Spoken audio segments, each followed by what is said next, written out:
Mayor Villa, thank you very much for giving us your testimony and the actual breakdown, which is very, very important to us, of what you see could solve some of the problems. And I think I agree with you that many of the cities, municipalities throughout the state have major problems, and they are at wit's end trying to figure out a way to deal with them. And in that case, it's kind of incumbent upon the state to look and say and reach out, what can we do? So I'm going to ask you the same thing I have mentioned to the other mayors before you. Any ideas that you can give to us about where do we go to create, let's say, a state fund to build up and dole out on a recurring basis? Do we do it by taxes, a dedicated tax on certain... I wish there were a magic bullet that I could give that answer. I think I would repeat some of the same things that prior mayors have said, and that, yes, the bond funding and the recovery monies that were made available a couple years ago, but the EFC. But I really think there has to be some sort of solution, because this problem is going to continue to grow. It's not going to stop. Municipalities such as Amsterdam simply is an impossibility to be able to fund these types of projects on their own. So I think everyone needs to network and put together thoughts and ideas on how we solve such an issue that affects everyone, really. It's New York City, no different than us, just on a much larger scale. Yeah. So, you mentioned, by the way, a decrease in AIM funding that went towards Amsterdam. Offhand, do you know what that decrease was? I don't. I'm sorry. I don't have the exact figure. Okay. But we, cities such as us count on any bit of funding that we get. Realize that. Thank you, sir. Thank you. Andy? Thank you, Mayor. Thank you very much, Mayor. One of the things that I wrestle with, and I was hoping you could give me some ideas on, is, as you know, we have a lot of municipalities. Some have a very aggressive capital replacement program. They build it into their rates. Their rates are long-term reasonably stable. They'll have a capital reserve fund. Other municipalities don't, and they lurch from crisis to crisis, if you will. And sometimes the cost of addressing long-standing infrastructure needs can bankrupt the community. And I have a situation in my own district where a local community is looking at an increase in their water rates by a factor of 10 times higher to address some of these things. So the state gets in that awkward situation when we're asked to help municipalities that haven't put together a long-term capital plan, at the expense, of course, of those municipalities who have put together such a plan, and then it's almost like no good deed goes unpunished. If you've done it right and you've done the long-term planning, then you're ineligible for state funding. But if you haven't done anything right, then come to us and we'll be glad to bail you out, in a sense. So my questions are in a little bit. First, should the state, by legislation or through the comptroller's office, analyze the water and sewer systems of our local municipalities and require them to start reporting, at least on an annual basis, what their long-term capital needs are, so that every municipality is engaged in some type of long-term planning. GASB came out with those standards 20 years ago, if you will, for pension funds, because a lot of our municipal pension funds were underfunded.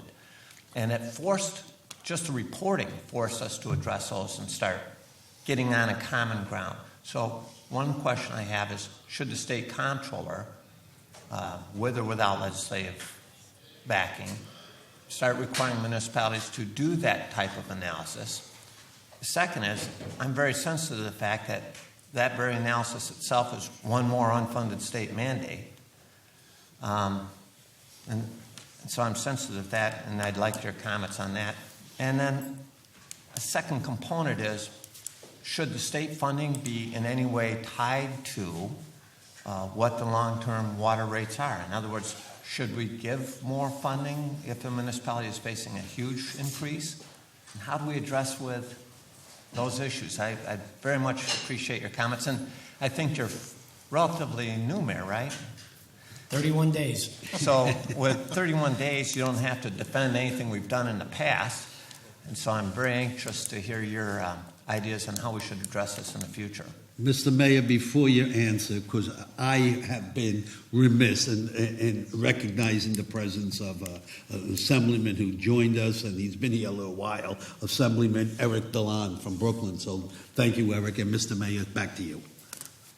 Well, I think that would be a great way to go for many municipalities that find themselves in a position where they can have a capital projects plan that really has real meat to it. In other words, it's not just something written on a piece of paper, but you know in actuality you're not going to be able to fund that.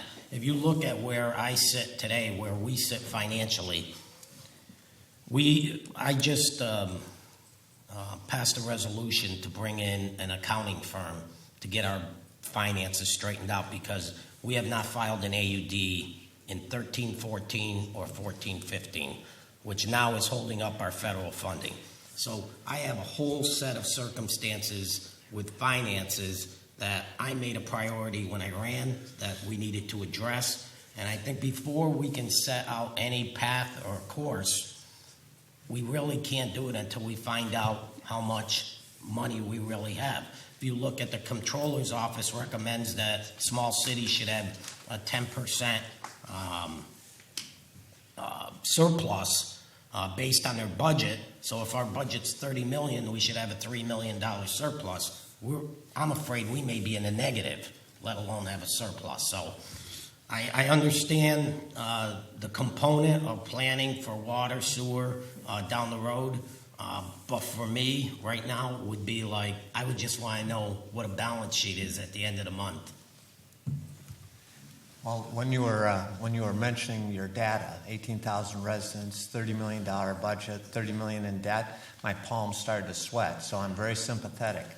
I served in local government before I came here, and it was tough when we quit financing bridge construction with borrowed money.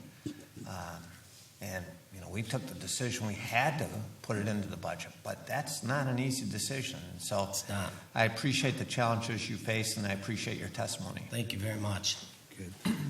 Stephen? Well, I want to add to the appreciation to the chair for having these hearings and raising this issue. And your situation highlights part of the problem because, as Assemblyman Goodell was sort of saying, you would generally like to have a rational structure to pay for the components of all these different things.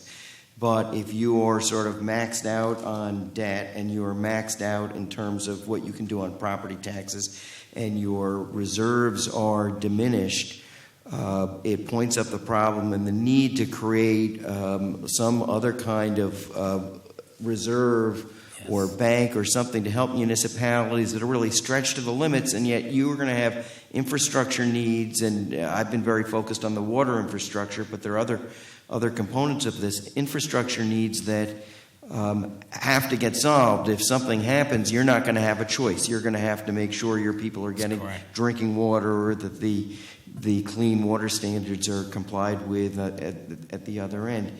I guess the question I would have is,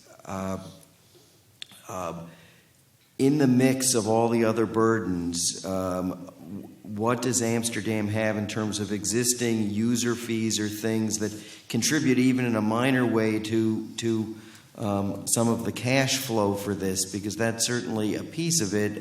But I go back to why we're having this hearing, and there's a need for dealing with municipalities that really have no other alternative. There needs to be some other kinds of funds that the state provides that provide the public health and safety for people that live in communities that have to get work done. So thank you, Mr. Chair. But just other kinds of other varied revenue sources that you may have in the city of Amsterdam We at do your have the disposal? user fees. The neighboring towns that have tapped into our systems, Town of Amsterdam, Town of Florida, Fort Johnson, and there's another project coming online through Fort Johnson. They get charged 1.5 times the water user rate than the city residents do. So that's a source of funding. But again, we can't continually beat up our neighbors because we have mismanaged or have not planned properly. So we're limited in scope on how much money we're able to raise. We have to do a better job at managing ourselves first. Well, good luck to you after 1 month. I was a mayor for 12 years, and I wish you luck, and I'm sure you're going to do well. Thank you very much. Mayor Villa, thank you very much for coming. Thank We you. appreciate your Thank you. testimony. It's all cumulative and, for us, and hopefully it's going to help. Thank you again. We have one last mayor who has joined us today, and that's the mayor of across the river from Rensselaer, the Honorable Dan Dwyer.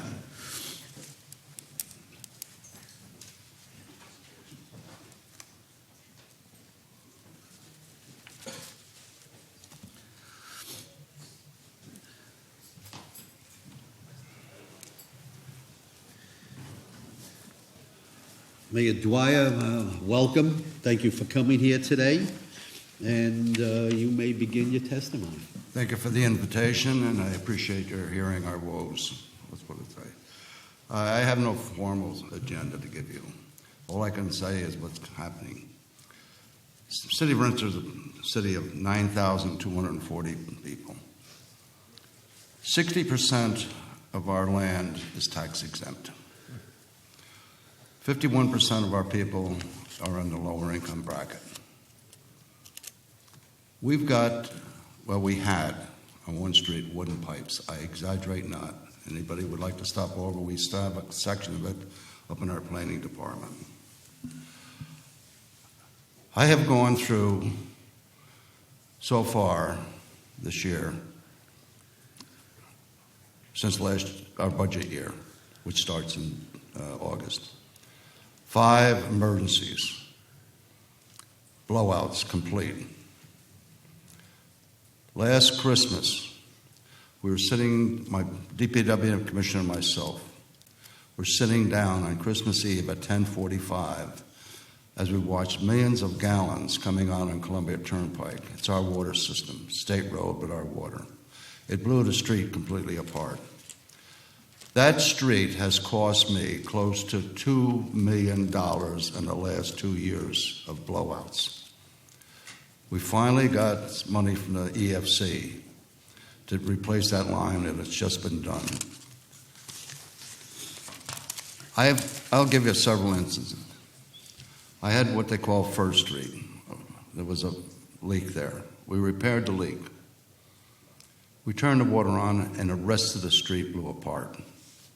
I had to contract that out. That was $115,000, an emergency. It had to be done. I just had one the other day, $105,000 on a street.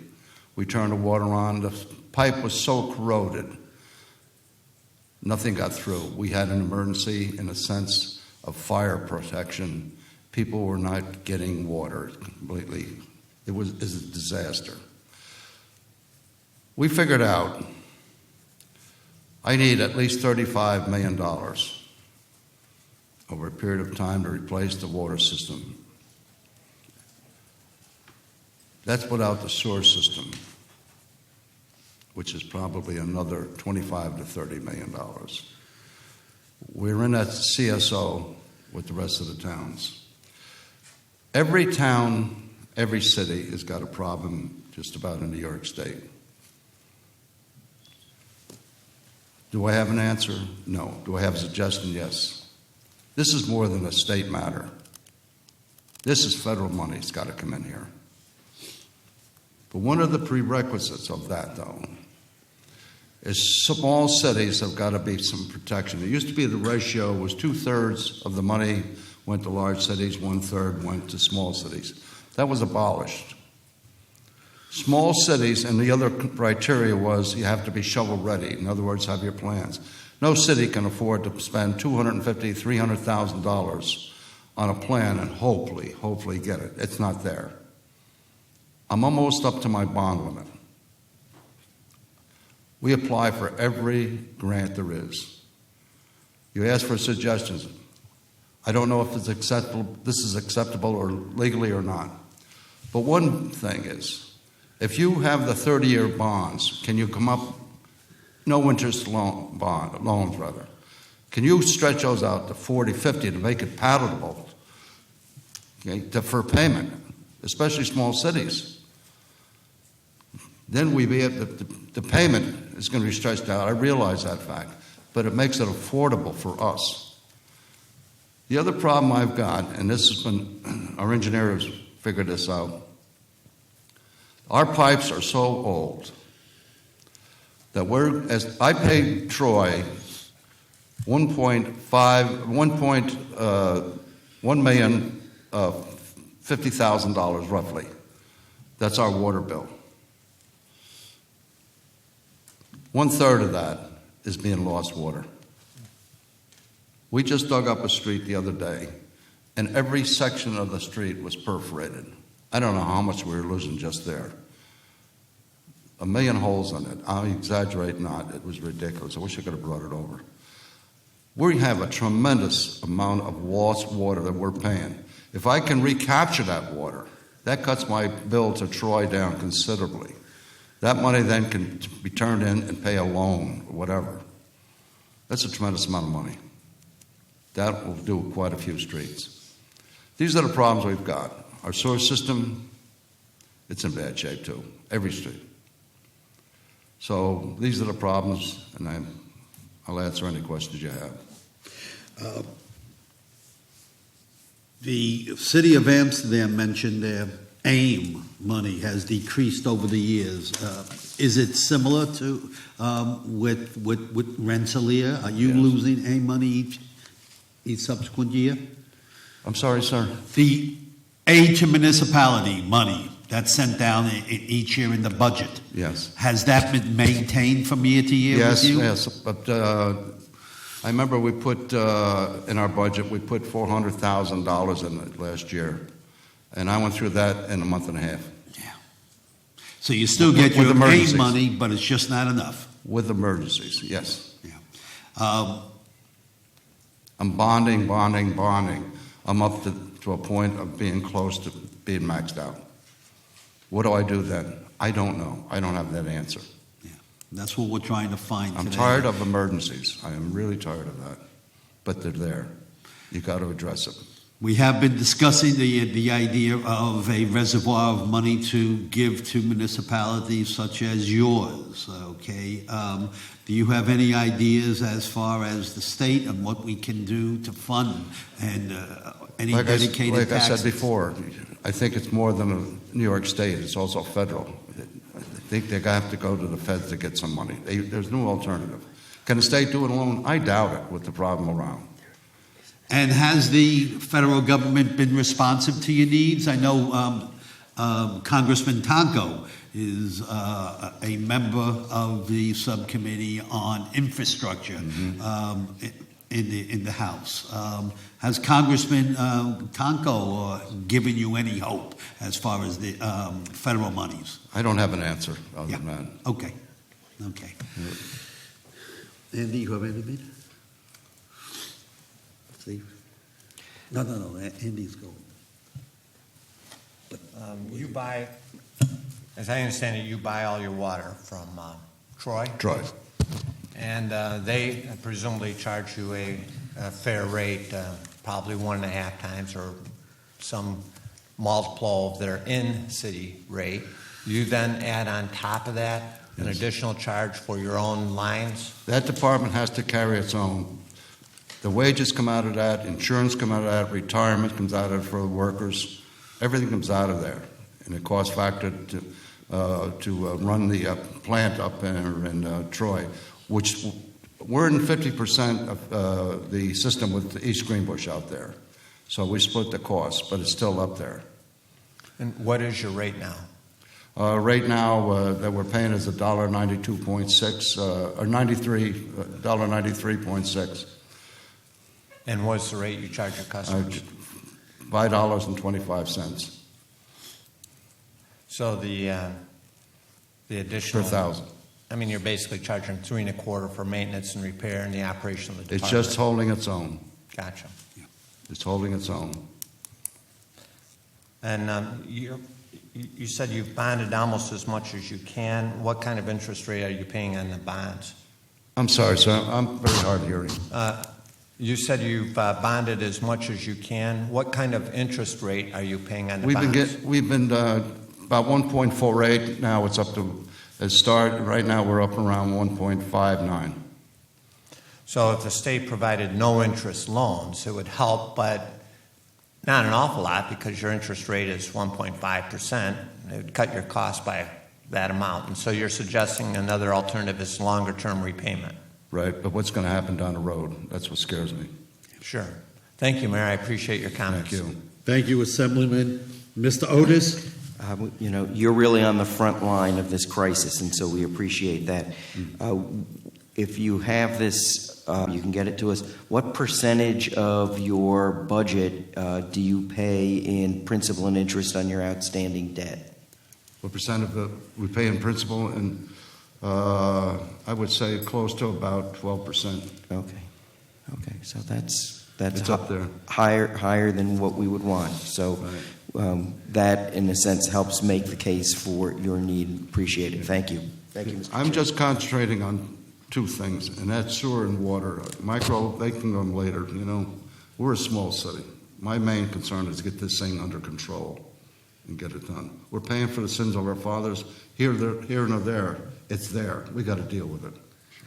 We're trying desperately. Mayor Dwyer, thank you very much for presenting your testimony today. We hear your desperation that you have, given to us today. And listen, we're here, and we're going to see what we can do to help you out on this. Thank you for hearing me. Thanks and so I much for appreciate it. coming in. Everyone Thank have a you for your great day. time. Thank you.